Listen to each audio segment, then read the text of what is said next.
Sagantaa kanaan wal qabatee ibsa bal'aa fi gaarii ta'e waan kennitaniif akkasumas ibsa miidiyaaf kennamu kana gabaasuuf asitti kan argamtan hunda keessan garaa koorraan galateeffachuu barbaada. Baay'ee galatoomaa.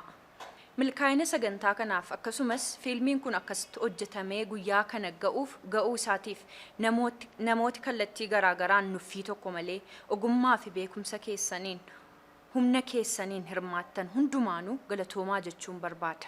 Addatti yeroo fiilmii kana barreessuun gara hojiitti galuuf sochii jalqabnetti tole jettanii yaada keessaniif humna keessan utuu hin qusatin jalqabbii isaa duraa irraa eegaluun hamma hammaatti nuffii tokko malee mul'ata koo fi hojii ani saba koof hojjedhu irratti tumsa olaanaa naaf taasisaa turtaniif maatii kootiin galatoomaa jechuun barbaada. Dabalataanis gareen garaagaraa fiilmii kanarratti hirmaattan taatotaa fi ogeessota hundumaa sirriitti galateeffachuun barbaada. Fiilmiin Soolanee anaaf akka piroodiwuseraatti fiilmii koo isa jalqabaa yoo ta'u, fiilmiin kun mudannoo fi taatee guyyuu hawaasa koo gidduutti ta'uu keessaa muraasaa fi utuu akkas ta'e utuu akkasiin sirrate jedhee waan yaadu keessaa muraasa addeessuun kan barreeffamedha. Fiilmii kana hojjechuuf baajata guddaa miliyoona 5.2 kan fudhate yoo ta'u, hojjennee xumuruuf waggaa 2 ol nutti fudhateera. Waaqayyoof galanni haa ta'u, amma kunoo bu'aa ba'ii meeqa booda xumuramee eebbaaf dhiyaateera. Sagantaan eebba fiilmii Soolanee sanbata duraa fuula keenya duraa yookaan adoolessa 6 bara 2016 sa'aatii 8 irraa eegaluun hoteela Internaashinaal Ilillii Kaasaanchisitti argamutti geggeeffamuuf qophii irratti argamnaan. Ogeessonni aartii, abbootiin qabeenyaa, abbootiin aangoo, dhaabbileen siyaasaa, miidiyaaleen, dargaggoo fi barattoonni, maatii fi hiriyaa hidhata hojii keessanii waliin wal affeeruun akka irratti nuuf argamtan kabaja guddaadhaan isin waamneerraan galatoomaa. Amaanuel Fiixumaan jedhama. Taatoo fiilmii Soolaneeti.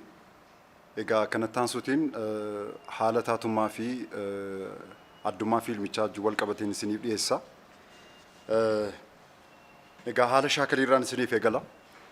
Fiilmii kana osoo seeniin dura yeroo shaakalaa gahaadha kan qabaanne keessattiyyuu immoo fiilmiin kun miironni fiilmii kana keessa jiran akkam ta'uu qabu haala kamiin wal simsiisnee adeemsisuu dandeenya isa jedhu irratti sirriitti dubbannee sirriitti shaakalleetti gara waraabbii fiilmii kanaatti kan seenne jechuudha.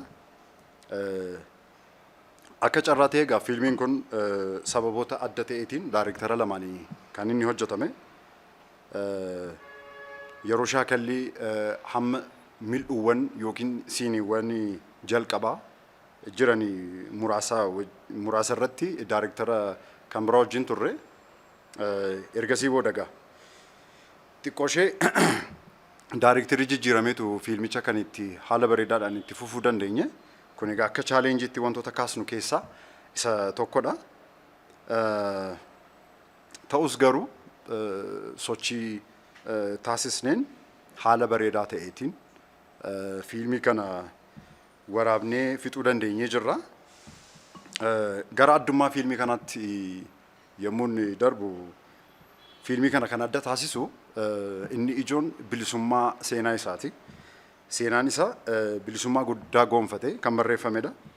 Gammachuu fi miira adda ta'een nunis immoo miira keenya osoo hin daangessin akka hojjennuuf kan nu kakaasedha jechuudha. Sodaa malee waan jechuu barbaannu sodaa malee wantoota jechuu barbaannu wanta barreeffame qofa osoo hin taane wantoota nutti dhaga'aman osoo akkas ta'e jennee wantoota yaadnu jechuudha. Itti daballee akka hojjennuuf bilisummaa nu kennuunsaa sun adda isa godha. Inni kan biraan taatota gaa yeroo dheeraadhaaf iskiriinii irratti beeknu taatota buleeyyii jechuudha. Haaraa wajjin qindeessuudhaan wal faana ta'uudhaan kan hojjetame kunis adda isaatisa jechuudha. Egaa fiilmiin kun dadhabbii hedduu booda amma eebbaaf dhiyaatee jira. Egaa xumuraaf yommuu geenyu hojjennee haala kanaan immoo yommuu isiniif dhiyeessuun gammachuu guddaadha kan nutti dhaga'amu. Egaa fiilmiin Soolanee adoolessa 6 bara 2016 sa'aatii 8 irraa eegalee as hoteela Internaashinaal Ililliitti sirna ho'aadhaan eebbifama. Gamanumaan uummanni keenya fiilmii kana guyyaa kana sanbata xiqqaa jechuudha argamee akka eebbisiisuuf kabaja guddaadhaan isin affeerra. Fiqaaduu Daadhiin jedhama. Daarikteera fiilmii Soolaneeti. Egaa fiilmiin Soolanee fiilmii dheeraa sa'aatii 1 fi daqiiqaa 50 turu yoo ta'u yoomessi isaa immoo waggoottan 15 duubatti deebi'uudhaan yookiin deebiidhaan flaashbaakiidhaan seenaa ka'umsa godhatee ka'umsa isaa nutti agarsiisa. Eessatti kan jedhuuf immoo baadiyyaa magaalaa Yuunivarsiitii Adaamaa akkasumas Afrikaa Yuuniyeenii keessatti fiilmii waraabameedha. Ka'umsi seenaa fiilmii kanaa namoonni barnootaaf gara biyya alaa deemanii biyya isaaniitiif bu'aa buusuudhaaf gara biyyaatti gaafa deebi'an kaarakteera faallaa yookiin antaagonistik jedhamuun waan isa hin malleen naamalaadhaan giphee isaan gidduutti uumamee faayidaa dhuunfaaf jedhee gocha hamaa hojjetuun gatii dheeraa nutti agarsiisudha. Akaakuun fiilmii kanaa yookiin jeneriin isaa gosoota diraamaa keessaa gosoota fiilmii keessaa jeneriin isaa gosoota fiilmii keessaa isa diraamaa jedhamu sana keessatti kan qoodamu.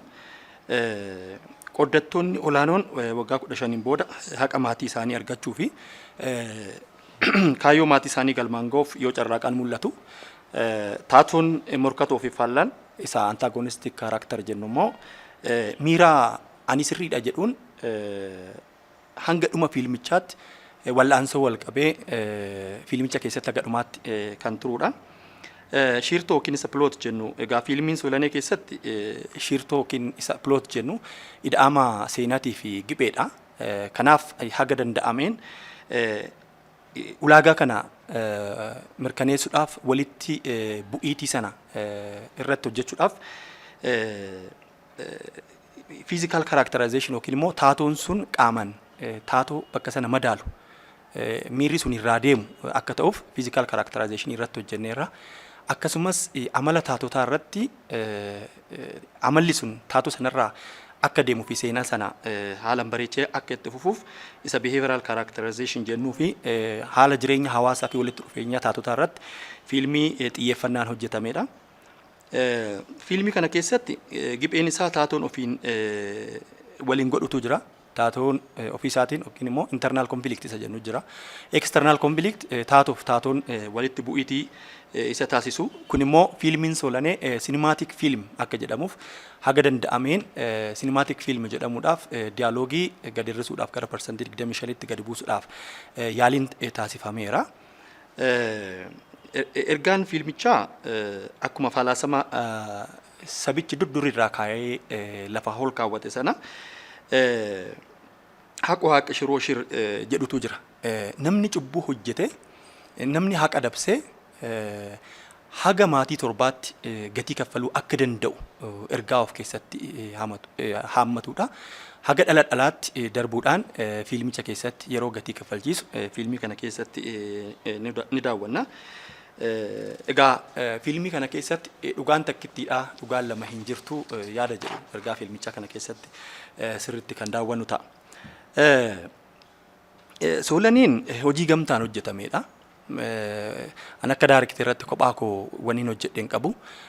Tuutni piroodakshinii koomentii kennuudhaan kun sirrii miti kun dabalamuu qaba kun akkas ta'uu qaba jedhee haga gidduu galuudhaan yaada ijaaraa ta'e kennuudhaan akkasumas taatonni fiilmichaas yaada isaanii kennuudhaan fiilmichi akka jabaatu hojii taasifamedha.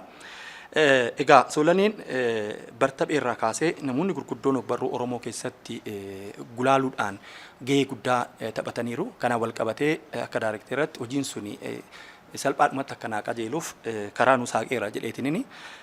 Soolaneen fiilmiin kun tumsa yookiin immoo saawundi effeektii mataa isaa ta'e qaba.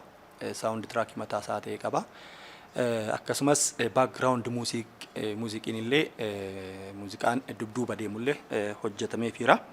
Kanaaf fiilmiin xiyyeeffannoo guddaan hojjetame kunis adoolessa gaafa 6 sanbata xiqqaa jechuudha yookiin immoo sanbata duraa adoolessa 6 gaafa sanbata duraa asuma hoteelaa intarnaashinaali Ililliitti kan eebbifamu.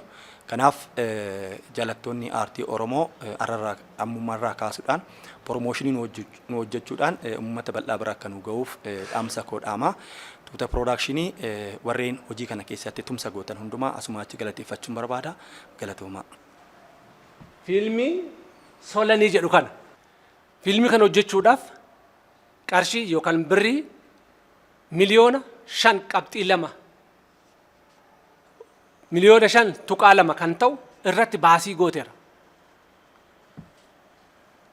Egaa Solaneen har'a as ga'ee eebbaaf qophaa'eera. Eebbi isaatis asuma International Hotel Ilillii keessatti adoolessa 6 bara 2016 sa'aatii 8tti ni eebbifama.